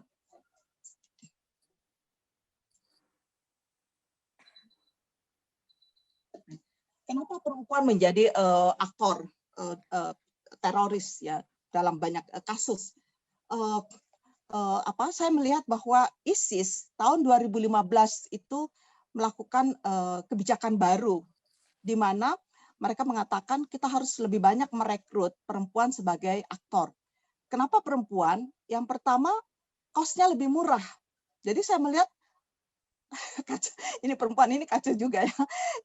Yang pertama tuh cost-nya lebih murah karena mereka nggak perlu dibayar, cukup dikawini aja mereka sudah siap menjadi apapun ya dengan dikawinkan ya. Begitu dia dikawini, suaminya mengatakan kamu harus sami'na wa ta'na. Saya ini suamimu, apapun kata suaminya itu udah nggak bisa dia tolak lagi. Jadi udah nggak dibayar, lalu diperlakukan seperti itu. Jadi dia dikawini hanya untuk kepentingan-kepentingan yang tidak manusiawi ya. Nah, yang kedua itu adalah konsep bahwa perempuan yang memang dalam psikologi perempuan itu memiliki sikap loyal yang lebih tinggi ya daripada laki-laki. Tapi juga ini ya mungkin secara umum lah loyalitas perempuan itu lebih tinggi daripada loyalitas laki-laki. Jadi kalau sudah perempuan itu sudah sudah percaya betul terhadap sebuah ajaran itu dia nggak bakalan mundur. Ini juga hebatnya nih. Jadi loyalitas perempuan karena itu dibuktikan dalam banyak kasus. Saya bisa membaca beberapa kasus-kasus yang ada di ISIS itu ternyata kalau dia itu perempuan dia tidak akan mundur ya menjalankan misinya. Nah, yang ketiga dulu kalau perempuan itu dianggap ya kita kan melihat bagaimana sikap security kita juga kalau perempuan itu biasanya agak lebih ini juga sikap bias gender sih di masyarakat kita. Dia nggak terlalu ketat gitu pengawalannya atau pengamanannya. Saya suka memperhatikan juga nih kalau saya di bandara kalau perempuan lewat apalagi kalau bawa anak-anak itu bukan polisi, penjaga keamanan di situ agak-agak gimana gitu ya, dia seperti terenyuh gitu kan melihat nggak mungkin apalagi bawa anak-anak yang nggak mungkin dia melakukan kejahatan. Kadang-kadang suka lewat itu, kadang-kadang tesnya dia lupa ini masukin ke X-ray itu. Kadang-kadang saya suka mengatakan, Pak itu loh tasnya nggak dimasukin ke ini. Bukan apa-apa, ini kan untuk keselamatan kita semua ya, bukan berarti saya mencurigai, no. Untuk keselamatan kita bersama, tapi biasanya petugas keamanan itu agak turun ya, agak longgar jika melihat itu adalah perempuan, apalagi kalau bawa anak-anak. Nah, inilah yang dimanfaatkan oleh kelompok-kelompok teroris secara keluarga yang seperti terjadi di Surabaya beberapa waktu lalu. Nah, yang keempat ya kalau perempuan itu lebih terutama kalau menggunakan tenaga migran, buruh migran, mereka itu sudah punya pengetahuan tentang bagaimana jalan sendiri, tentang bagaimana lintas di negara. Jadi mereka dimanfaatkan untuk kurir, untuk apa gitu lebih banyak keuntungannya daripada menggunakan laki-laki. Jadi ini ada semacam kebijakan internasional ya untuk bagaimana menggunakan perempuan dalam aksi-aksi terorisme. Dan saya katakan juga tadi, kebanyakan kita juga perempuan dalam di dalam pemahaman keagamaan kita itu dididik untuk selalu terus terang aja ya masih belum banyak beranjak sih dari sikap tradisional kita bahwa sebagai perempuan kamu harus ikut pada apa dikatakan oleh ayah kamu, oleh suami kamu, bahkan oleh saudara kamu yang laki-laki. Jadi seolah-olah kita tuh sebagai perempuan nggak boleh punya pikiran sendiri. Ya kita harus ikut kepada laki-laki. Bahkan dalam praktek sholat sendiri pun tuh banyak teman-teman saya yang mengeluhkan, Bu Musla gimana sih caranya ya mengubah praktek sholat ini? Masa sih anak saya laki-laki itu di depan saya? Dia kan mestinya di belakang saya. Jadi sikap di dalam sholat itu, jadi suami, anak, baru saya di belakang rasanya tuh gimana ya? Saya bilang sebenarnya sih itu bukan hal yang wajib seperti itu ya. Bahkan Nabi sendiri itu menyuruh perempuan itu jadi imam sholat karena dia punya lebih tinggi kapasitasnya dan kapabilitasnya. Soal menjadi imam itu adalah terkait dengan soal kapabilitas, soal kompetensi, soal kualitas. Tapi kan dalam masyarakat kita belum sampai ke sana mikirnya ya, masih ya pokoknya yang imam itu mesti laki. Jadi ke jenis kelamin itu menjadi suatu kewajiban atau suatu prasyarat yang nggak bisa dielakkan gitu di dalam memilih pemimpin. Ini juga problem karena ya kematangan literasi kita tidak beranjak banyak ya. Jadi ya seperti itu. Nah, yang kedua atau yang saya jawab yang ketiga ini pertanyaan menarik kita tentang budaya lokal. Ya hati-hati juga karena tidak semua budaya lokal itu memiliki kearifan ya. Jadi tidak semua juga. Ada beberapa sih, misalnya kalau di dalam budaya lokal itu Sulawesi Selatan lah katakan ya, itu kan punya satu peninggalan sastra kuno yang namanya Ilagaligo. Itu kan menarik itu, kitab sastra, epos sastra yang panjangnya itu lebih panjang dari kitab Mahabharata. Itu 360.000 bait ya, sementara kitab Mahabharata itu 10.000 bait. Cuma itu belum diungkap secara secara lebih belum dieksplor gitu isinya. Nah, yang menarik dari kitab Ilagaligo yang dibuat abad ke-7 kalau saya nggak salah, 7 Masehi, itu menjelaskan tentang 5 jenis gender manusia. Jadi kan sebetulnya kalau kita belajar tentang jenis gender yang lain selain sebenarnya kan sudah ada di peninggalan Nusantara kita ya, di kitab Lagaligo itu yang ditulis jauh sebelum kita berkomunikasi dengan Barat misalnya ya. Nah, kearifan lokal seperti ini menguntungkan, tetapi juga banyak hal ya tradisi lokal kita yang tidak mengapresiasi perempuan dalam banyak hal. Ini juga problem. Jadi karena itu mungkin saya pikir adalah memilah-milah mana budaya lokal yang sejalan ya, kompatibel dengan nilai-nilai demokrasi kita, kompatibel dengan nilai-nilai kesetaraan dan keadilan gender kita, dan juga kompatibel dengan upaya penegakan ya, hak-hak asasi manusia. Pertanyaan kedua saya kok missing ya? Yang kedua ini, yang kedua ini tentang apa yang dilakukan untuk peace building. Ya. Untuk sementara saya ingin berbagi pengalaman saja dengan teman-teman di sini. Apa yang saya lakukan sekarang ini adalah saya menyasar milenial. Karena dari banyak sekali penelitian, ini yang parah nih kelompok milenial kita. Karena apa? Terus terangnya, kita mengatakan ada bonus demografi. Milenial kita berjumlah hampir 65 juta. Jadi sepertiga dari penduduk Indonesia sekarang ini berada dalam usia milenial. Sebetulnya kita harus bangga ya bahwa dengan potensi yang luar biasa ini, inilah sebuah potensi yang pernah menjadikan Jepang menjadi negara yang maju seperti yang terlihat sekarang ya. Waktu itu ya karena ketika mereka menggunakan ya kelompok milenialnya ini dengan begitu dahsyatnya ya, menggunakannya secara begitu luar biasanya. Tetapi di kita nggak akan tercapai. Kenapa? Karena upaya-upaya untuk membangun milenial, mempersiapkan mereka menjadi generasi yang betul-betul dapat menjadikan Indonesia lebih maju itu tidak terlihat nyata. Ini menyedihkan juga. Jadi 2040 kita nggak punya apa-apa ya, karena penelitian yang banyak yang ditemukan dalam survei-survei justru kelompok yang paling banyak terpapar radikalisme adalah kelompok milenial. Menyedihkan kan? Padahal mereka adalah kelompok yang potensial, mereka adalah kelompok yang sangat-sangat bisa diharapkan untuk membangun Indonesia menjadi lebih maju, tapi di generasi mereka, generasi milenial ini terpapar oleh pandangan-pandangan yang radikal, bahkan terpapar oleh hoax. Jadi saya punya 2 program yang sedang berjalan sekarang ini. Yang pertama itu adalah kelompok milenial muslimah. Jadi sebuah program pendidikan yang saya lakukan di 10 kota, tapi masih Jawa, prioritasnya di Jawa dulu, adalah sebuah pendidikan yang bagaimana memberikan kepada milenial itu tentang pengetahuan keislaman yang bukan hanya berkaitan dengan teologi yang rahmatan lil alamin, yang sifatnya itu mengedepankan nilai-nilai humanis dan feminis, tetapi juga langsung kepada aksi-aksi bagaimana menjaga lingkungan. Saya sudah mulai mengkampanyekan bagaimana para para perempuan khususnya tidak lagi menggunakan soft text yang dibeli. Kita membuat soft text sendiri dari kain. Karena juga kerusakan lingkungan yang disebabkan oleh pembalut itu luar biasa. Belum lagi penyakit yang ditimbulkan karena salah menggunakannya. Karena itu kan harus digunakan dalam berapa jam, harus diganti. Hal-hal yang kelihatannya sepele, tetapi buat saya itu penting sekali bagaimana menyadarkan anak-anak milenial tentang kecintaan terhadap lingkungan, terhadap bagaimana wawasan kebangsaan mereka dibangun, wawasan cinta tanah air, ya, wawasan literasi digital ini juga penting agar supaya mereka terhindar dari hipnotis hoax dalam dunia digital. Nah, yang kedua itu adalah Akademi Milenial Basmi Hoax. Bagaimana di dalam masa pandemi ini, ya Allah, yang namanya hoax itu ribuan jumlahnya.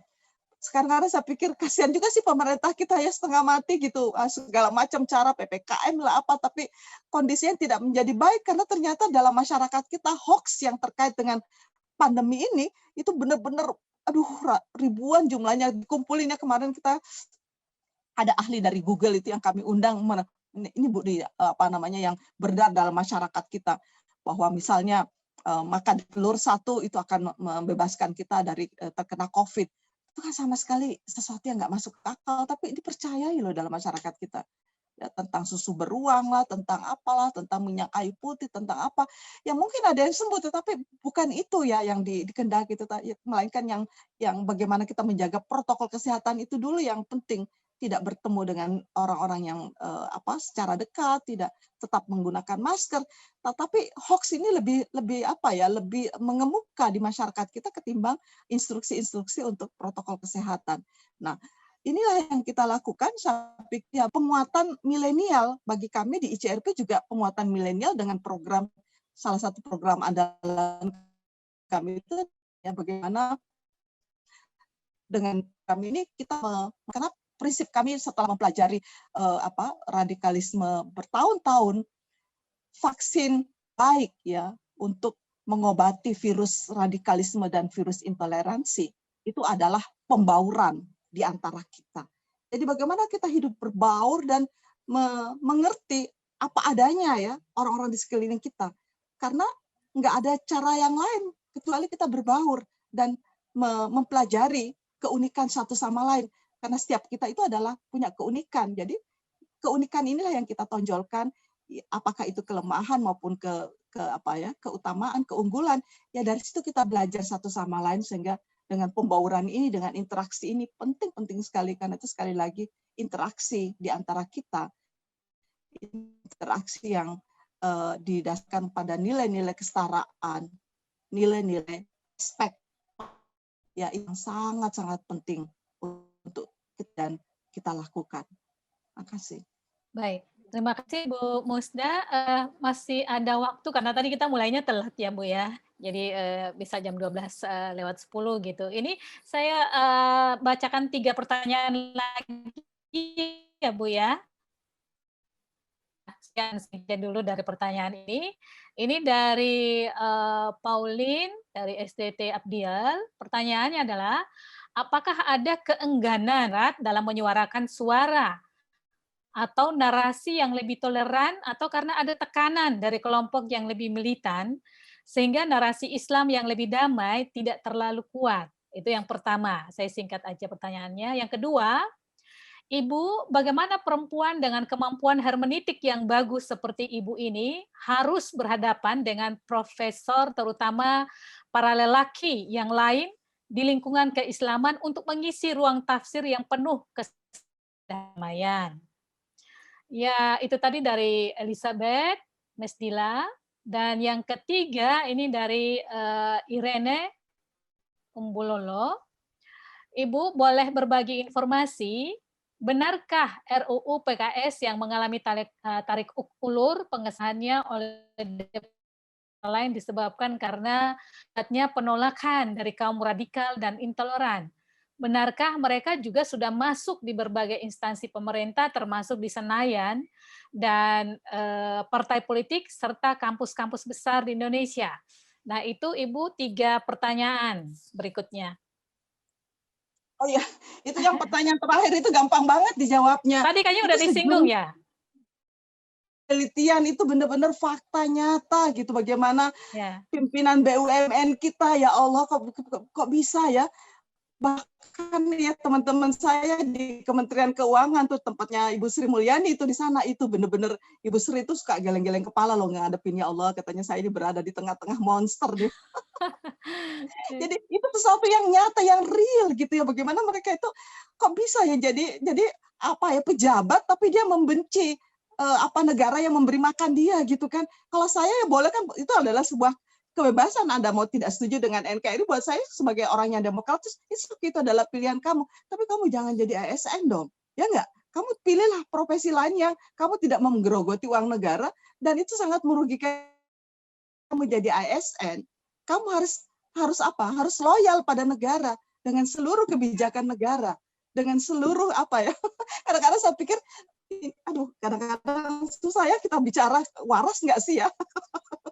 Tapi ini fakta loh, bagaimana saya juga ketemu nih dosen saya, kebetulan saya memimpin sebuah perguruan tinggi ya swasta, itu dosen saya itu ada loh yang kayak begitu. Saya bilang, loh, meskipun kamu nggak dibayar oleh negara, saya katakan kan ini swasta, tetapi bagaimanapun juga perguruan tinggi ini punya misi yang mengedepankan Islam yang rahmatan lil alamin. Kamu tahu kan dari awal, tetapi kenapa kamu memilih untuk jadi dosen di sini? Saya katakan begitu. Kamu punya pilihan. Saya nggak melarang kamu untuk bergabung dengan kelompok ISIS sekalipun, itu adalah pilihannya, itu adalah pilihan hidup. Tetapi asal kamu tahu risikonya, ya, bahwa kalau kamu bergabung dengan ISIS adalah risikonya begini-begini. Tidak ingin sebagai pemimpin institusi, saya nggak ingin ya institusi saya ini tercemar oleh pandangan-pandangan kamu yang menghancurkan masa depan mahasiswa. Saya belak-belakan aja. Tapi pertanyaannya, berani nggak orang seperti saya gitu kan? Itu kan yang orang pikir ya. Keberanian ini lagi-lagi tadi menjawab pertanyaan yang pertama ini, bagaimana nih suara moderat itu kok kehilangan tidak kedengaran vokal. Ya, pertama saya katakan kelompok-kelompok yang tadi itu ya, kelompok radikal itu memang sudah dibekali dengan militansi. Ini yang nggak kita punyai. Ya, jadi kalau saya pikir juga ya, kadang-kadang di masyarakat kita ini janji-janji sorga, bidadari itu sesuatu yang menghipnotis ketimbang janji seperti kita perdamaian, bahwa kita akan hidup secara itu enggak masyarakat kita ya. Karena apa? Karena pemahaman keagamaan masyarakat kita sudah terlanjur dipenuhi dengan pandangan-pandangan keagamaan yang isinya itu ya menindakbobokkan. Benar juga sih si itu tuh sinis mengatakan agama itu memang candu ya, membuat orang nggak bisa berpikir nggak bisa berpikir rasional. Semakin orang beragama tuh semakin rasionalitasnya kok kurang ya. Semakin bodoh. Ya, benar. Jadi apa yang salah gitu dengan agama kita? Jadi semakin kita beragama dalam masyarakat kita, itu kan semakin kehilangan rasionalitasnya, semakin kehilangan daya kritisnya. Jadi orang-orang seperti kita ini dianggap tidak agamis dalam masyarakat kita. Itu kok mempersoalkan toa gitu kan misalnya. Mesti kan kamu ya namanya toa ya itu kan sesuatu yang bagus kan, mengajak orang untuk sholat, kenapa kamu marah gitu kan? Berarti kamu ini ya, orang seperti kita ini gampang aja dicap liberal. Karena itu terus terang ya saya katakan kepada penanya pertama, ini suara moderat tidak terdengar kencang ya karena kita nggak punya toa gitu. yang nggak punya keberanian yang seperti mereka miliki, karena mereka itu melakukan sesuatu itu syamah, itu kamu langsung masuk surga. Kita kan tidak pernah menjanjikan surga kepada mereka, karena bagi kita itu sesuatu yang nggak masuk akal gitu. Jadi kita mengatakan sesuatu yang masuk akal aja itu nggak menarik. Nah, yang kedua, serang ini ada unsur politiknya. Banyak ya pemimpin kita, kita yang malah menggunakan cara-cara itu untuk kepentingan kursi mereka. Terus terang ya, 10 tahun SBY berkuasa, itu benar-benar memberikan kesempatan kepada kelompok-kelompok intoleran itu untuk berkembang pesat ya, karena bagi SBY nggak ada masalah, yang penting saya bisa bertahan. Bahkan saya ketemu loh beberapa bupati yang saya lakukan penelitian, dia nggak peduli. Yang penting buat mereka 5 tahun ke depan itu saya aman. Mau Indonesia ini hancur, mau apa, nggak peduli. Saya berani loh mengatakan seperti itu.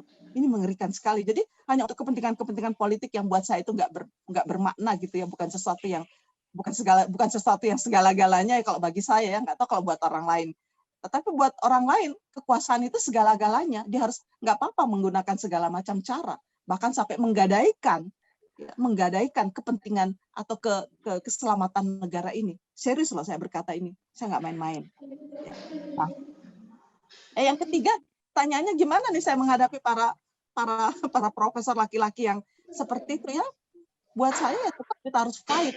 Ya memang banyak hal yang saya alami, tetapi buat saya selama ini ya saya fine-fine aja sih ya. Karena itu buat saya jangan takut deh.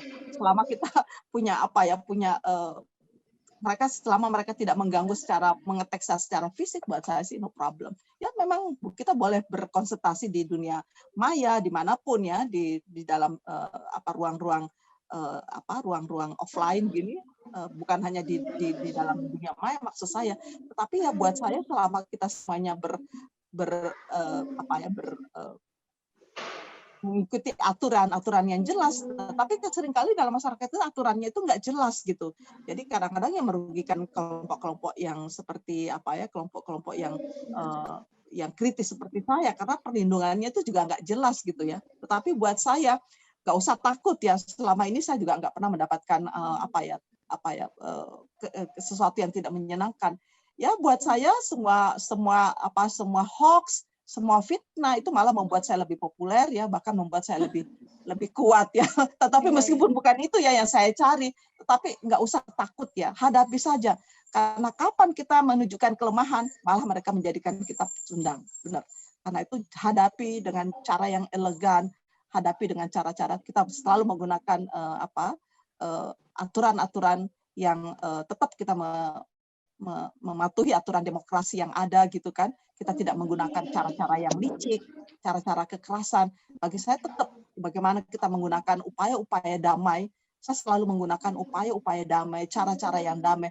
Meskipun sebenarnya saya juga bisa loh melakukan upaya-upaya kekerasan ya kalau saya mau, tetapi buat saya itu kekerasan tidak menyelesaikan masalah.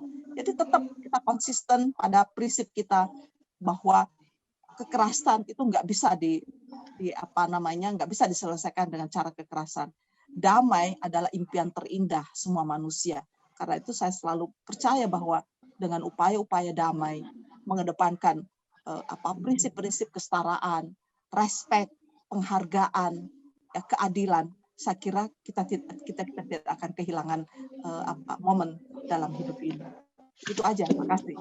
Ya, terima kasih Prof. Musda. Ya, saya kenal Ibu sebagai tokoh yang berani melawan gitu ya, berani melawan, nggak peduli mau laki-laki mau perempuan. Cuma memang yang seperti Ibu itu jumlahnya sedikit.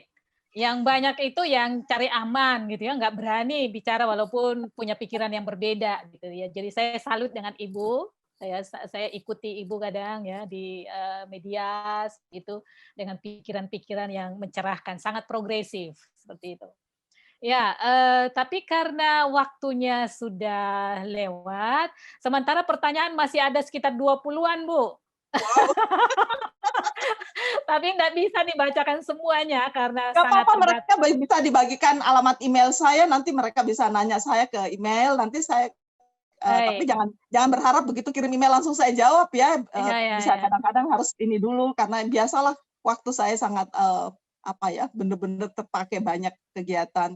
Ya, tapi saya mengapresiasi betul nih teman-teman semuanya, kita harus bersatu. Kita bersatu harus kan bagaimanapun juga Indonesia ini rumah kita bersama. Karena itu salah sedikit apapun yang terjadi di Indonesia ini kita semuanya akan menanggung. Karena itu jangan mengatakan kalau terjadi itu kan kelompok Islam, itu kan kelompok, no, ini adalah bangsa Indonesia. Siapapun di antara kita yang mengalami sesuatu itu kita harus saling komunikasi dan kita harus bersama-sama menyelesaikan karena ini adalah persoalan bangsa ya, bukan persoalan golongan. Saya kira itu penting buat kita. Terima kasih. Baik Ibu. Dan satu hal yang saya juga tekankan tadi, maksudnya yang menarik adalah begini, jangan terlalu dekat dengan agama. Semakin dekat dengan agama, semakin bodoh katanya. Ya, tapi maksudnya sebenarnya adalah supaya kita kritis ya terhadap ajaran agama kita. Jangan semuanya ditelan, apalagi tafsiran-tafsiran dari yang tidak jelas dari mana seperti itu ya. Sehingga betul-betul agama itu membawa damai, bukannya kekacauan seperti itu. Baik Ibu Prof. Musda, saya kira waktunya sudah cukup dan kita akan break nanti. Terima kasih banyak untuk semua informasi pengetahuan yang boleh dibagikan ke kita semua. Semoga kita bisa bersama-sama satu pikiran untuk mengupayakan damai sejahtera di negara ini, terutama dalam relasi antar pemeluk agama yang berbeda-beda. Ini kayaknya udah Bu Musda lagi ada masalah kayaknya dengan internetnya ya. Iya ya. Oh, Oh, Bu Musda kayaknya udah keluar nih.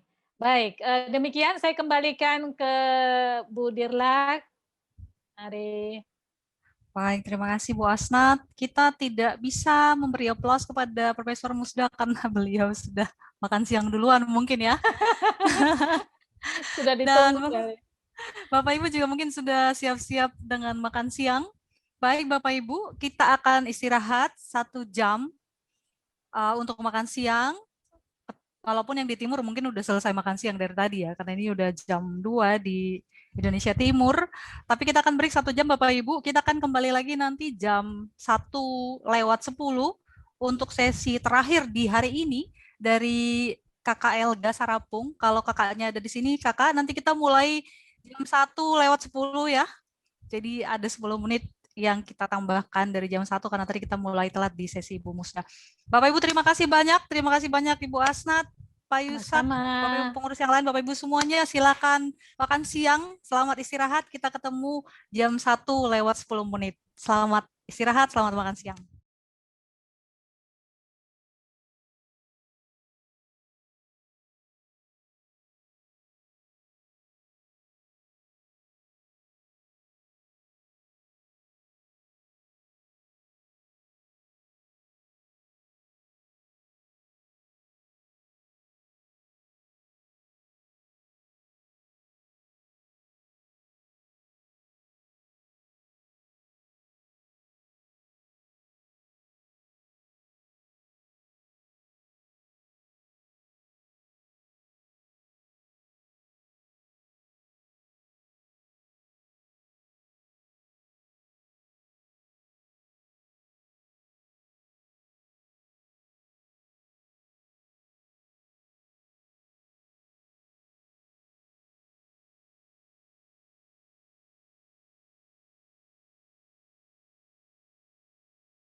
The next one from Pak Marudur, STTHKBP.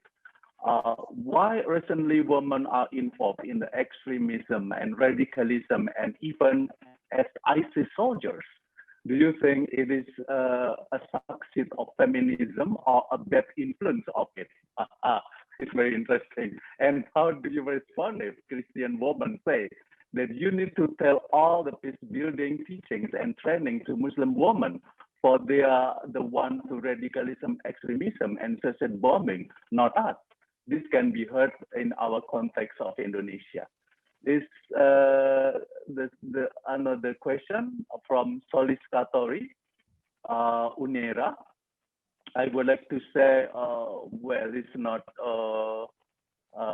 question, I think, but okay, I will read it.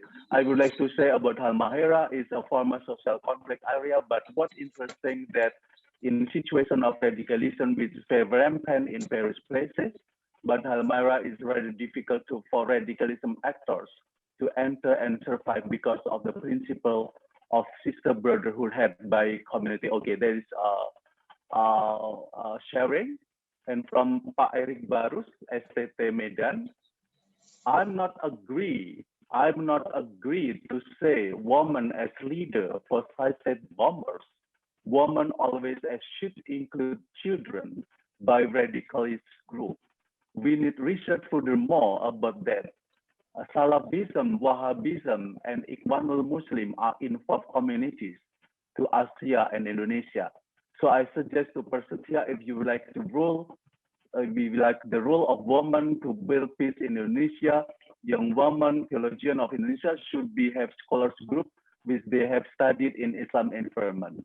In Egypt, to example, we have group Islam theologian and so on. Okay, good. And the last from Ronald Hevelderi, discourses and activities in the religion area, theological fields and practices connecting to the radicalism in Indonesia is a must and crucial. We have to share in the interfaith milieu to develop our share movement in terms to eliminate the bias of the theological religiosism. But in our real problem, weakness of the law enforcement and political will that being within the authority of our government and political society. We must do more in this area. I see that this movement is going on in the legislative board. In this case, many social associations have been participate in the struggle to eliminate religious radicalism in around the world and Indonesia.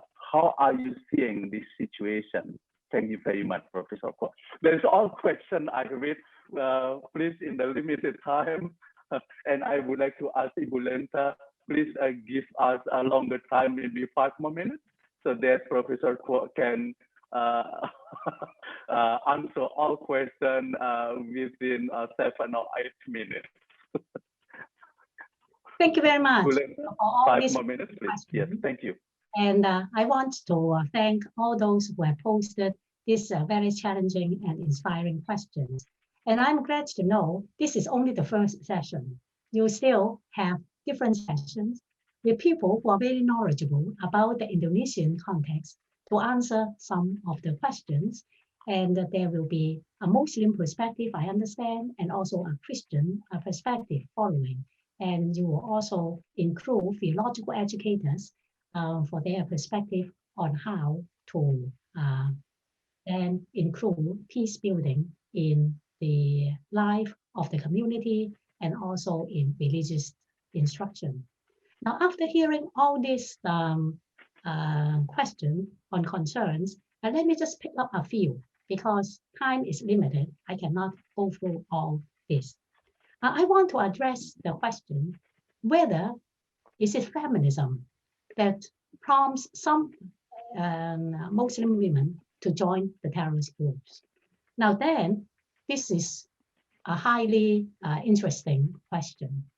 We have then to come to understand why women cannot pursue empowerment otherwise. Isn't it? Are there other alternatives? We are not talking about many, we understand. But why some will be attracted? even die for that cause. And that is why we, as religious-based feminists, need to ask, what are the other opportunities, not only in terms of our religious beliefs, but in terms of the societal change, isn't it? If patriarchy is prevalent, if opportunities are not available, if someone hears that it is by dying, not living, that I can claim to be a truly liberated woman, it's not by living, by dying. Now, I want us all to hear the desperate need of that seeking. And without understanding, to have some empathy, we cannot change our minds. We only will label that is problem maker. But we wash our hands because the majority of us did not much to change these women's circumstances, isn't it? So when something like that happens, I think it is a collective metanoia conversion. It is not just blaming those people. Let us see what kind of world and society we have created that prompted these women to seek fulfillment in such a way. Not only that, bringing their children. Isn't this a tragic situation? A collective metanoia will ask, what is the true women's emancipation? What has the churches done? What did the larger society do? Where are the women's organizations? Who are the religious neighbors in situations like this? Well, that is a big question for all of us. Then we are not just pointing fingers, but collectively, whether we are Buddhists or Christians or Muslims, we have to find in what way we help to sustain a situation like this. And from that unraveling of our own complicity in supporting patriarchy in our church, in our family, in our society, then with this collective awareness, and we may hopefully begin with our own community. If we are teachers, we begin with teaching students. And I am so impressed that President Nakawa taught, encouraged the students and colleagues to learn dancing in an embodied way, and together to find in what way we can embody a true spirituality of peace. We start from our own body. Now, all of us needs to do something, isn't it? And not just label this are only a few people. It, yes, creates troubles, but it did not affect me. Maybe I do not live in that neighborhood. A decolonization of the mind is to see power in its nakedness. Not only that is other people who held power. Asking if I am in a position of power. For example, I'm a teacher, or I am a principal of a school, or I am the reference so-and-so as a leader. Have I used the power entrusted to me to address some of those societal pressures? Very often, the tragedy is not we have done something. It is what we have not done. Or in situations, we remained silent.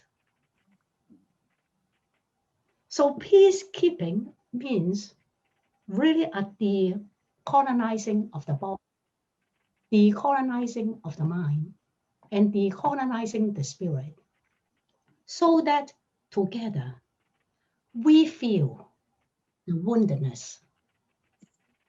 And Christianity, remember, suffering, isn't it? And then the cross is really talking about woundedness and suffering. And how, out of this encounter with the cross, suffering, the tragic situation of having children committing violent crimes, whether by themselves or coerced in their situations, we do not fully understand how we can talk about reconciliation. But President Nagawa said to bear witness of the woundings and the violence. It's not just one or two tragic incidents, but the wounding of the country. And Indonesia has a long history of mass killings and religiously motivated violence. Let us remember that unless we change our mind, change our way of looking at the situation through a much broader socio-economic perspective, we will only label only a few troublemakers bombing up themselves. They were the silly ones, and we are the fortunate ones. We bear the pain together, and because of that, we work together for peace. Thank you very much. Thank you very much, Profesor Kwok. Thank you very much. Ibu Bapak, kita butuh banyak waktu ternyata ya. 1,5 jam tidak cukup karena ada banyak pertanyaan. Tapi jangan khawatir, setelah ini masih ada 2 presentasi yang disampaikan oleh pemikir dan teolog dari Indonesia. Jadi jangan khawatir. Tapi untuk menutup sesi yang pertama ini, kita mengucapkan terima kasih kepada Profesor Kwok Kwilan. So thank you very much for your presentation, Profesor Kwok. Thank you very much for everyone. Oke, terima kasih. Dan yang kedua saya ingin menandaskan bahwa untuk membangun peace building dengan memakai lensa postkolonial sangat amat penting untuk melakukan demitologisasi terhadap 3 hal yang sudah dikemukakan tadi, yaitu mitos tentang clash of civilization, mitos tentang sekularisme itu selalu berkaitan dengan kebaikan, perkembangan, sedangkan agama dianggap irasional dan absolutis, dan mitos yang ketiga berkaitan dengan labelisasi agama yang di satu dianggap sebagai yang peaceful, yang lain dianggap berkaitan dengan violence and jihadism. Dan Profesor Kwok juga menekankan pentingnya bekerja sama dan jejaring dialog dan pendidikan masyarakat. Saya rasa apa yang dikemukakan Profesor Kwok tidak hanya membuka horizon pemahaman kita, tapi juga menambahkan beban yang lebih berat lagi untuk secara fundamental dan juga faktual bekerja di tengah-tengah bangsa masyarakat kita dalam olah peace building atau menghadirkan kedamaian di Indonesia. Biasanya saya ketua Persetia adalah bos dari Persetia, tapi dalam hal ini bos saya adalah Ibu Lenta yang adalah Dilat Persetia, jadi saya harus mematuhi dia. Ibu Lenta, terima kasih, saya kembalikan puji hormat dan waktu kepada Ibu Lenta. Jangan capek-capek, tetap sehat dan tetap semangat. Ibu Lenta saya berikan, so thank you very much, Profesor Kwok. We'll meet again in another time and opportunity. Thank you very much. Thank you very much. Ibu Lenta, terima kasih. Terima kasih Pak Ishak. Thank you, Professor Kwok. Thank Good you. night. Thank Bye-bye. you. I will email you soon.